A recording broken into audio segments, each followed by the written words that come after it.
And it's Ken Kraetzer for CanVets Media. We are in Foxborough, Massachusetts at the Army-Navy game Media Day. I have a chance to talk with the Superintendent of the United States Military Academy, and that is Lieutenant General Steve Gilland. General, good to see you. What's it like to be here at Media Day for Army-Navy game? Oh, good morning, sir. It's great to be here. Really, it showcases what America's game is all about, and particularly with the opportunity for our cadets and the mids to stand up in front of media and demonstrate where they come from, who they represent, and that this game is what it means to our nation. Absolutely. Now, the team had a tough stretch, but they've won 3 straight. A huge win out at the Air Force Academy in Denver, and then wins over Holy Cross and Coastal Carolina. What's it like to see the team advancing as we get to Army-Navy? Well, of course, the great win out in Denver, we're really looking to use that momentum as we went through Holy Cross and Coastal Carolina, which are very good teams and provided a lot of competition. We really see that we're playing Army football right now at the right time of year as we head to up here to Foxborough to play Navy in the next week. Very good. Now, a big announcement a few weeks ago is the announcement that you're going to join the American Athletic Conference, go back in a conference, and after being an independent for quite a number of years. What was the thinking on the decision? It's certainly an important one for West Point. Absolutely. Well, as you know, sir, we're one of 4 independents in NCAA college football, and as we look to the future of scheduling specifically, the challenge of scheduling across a 12-game season, understanding that we have 2 definite Air Force and Navy, but then the 10 regular season games, we saw the scheduling as being really impacted in the future as these conferences are formed into the large mega conferences, and that they're going to go to 9 and 10 game conference schedules, which then where do those teams have openings to fit the Army team in the future?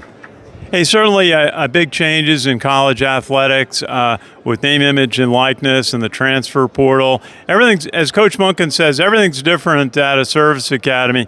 How do you view that? Is there the focus on education in the world of higher education where you'd like to see it? When I look at name, image, and likeness, we don't see really much of an impact on the service academies. What we do have is a small number of cadets will potentially transfer out, but we don't accept anyone in. Our transfer portal is called our day, reception day, which is where the incoming class comes in together, and then they proceed on their 47-month journey through the military academy. I would also submit that our cadets, every one of them are paid as service members in the United States Army. Their name, they wear their name on their nameplate every day. Their image is the United States Army and likeness being at West Point. Well, that's terrific. Now, another big announcement in the last couple of weeks is that you have 2 Rhodes Scholars this year, one of whom is a boxer and the other is from the volleyball team who we met at our day. Tell us about your new Rhodes Scholars. Well, yes, sir. So both Fahad and Isabella were fortunate to receive the Rhodes Scholarship in the last couple of weeks. It puts us at 104 Rhodes Scholars, tied for 4th with Stanford on the big board, as they would say. Isabella is our Deputy Brigade Commander and also captain of the women's volleyball team, just a fantastic young woman, and she is going to do wonderful things with the Rhodes Scholarship as she goes abroad to study. Fahad is he is naturally born in Iraq, immigrated to the United States with his family, and came to the United States Military Academy 3.5 years ago. He is the captain of our boxing team, and he's also another one of our leaders of our cadet corps. Terrific. Now, we're all heading back to West Point because you got a big night. You have branch night for the Army seniors. They will receive their assignments in branch in the U.S. Army. Tell us about why it's such a big day for your seniors. Well, I view the branch night as they've spent the last 3.5 years at the military academy, and this is really one of those windows into seeing the light at the end of the tunnel of graduation and their experience at the military academy.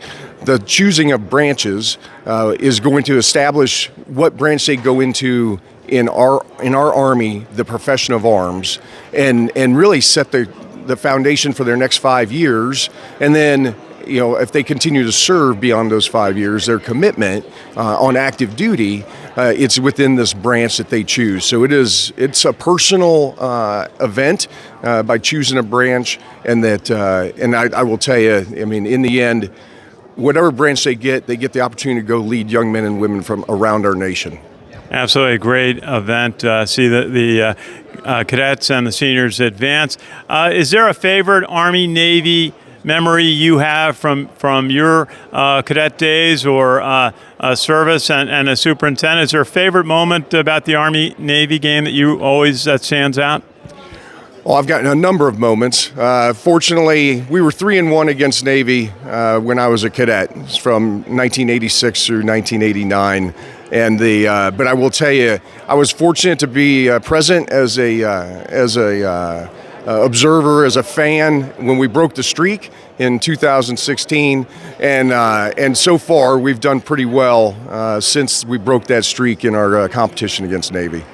Lieutenant General Steve Gilland, Superintendent of the United States Military Academy, thank you for your service to our country, and great to see you here at the Army Navy Media Day.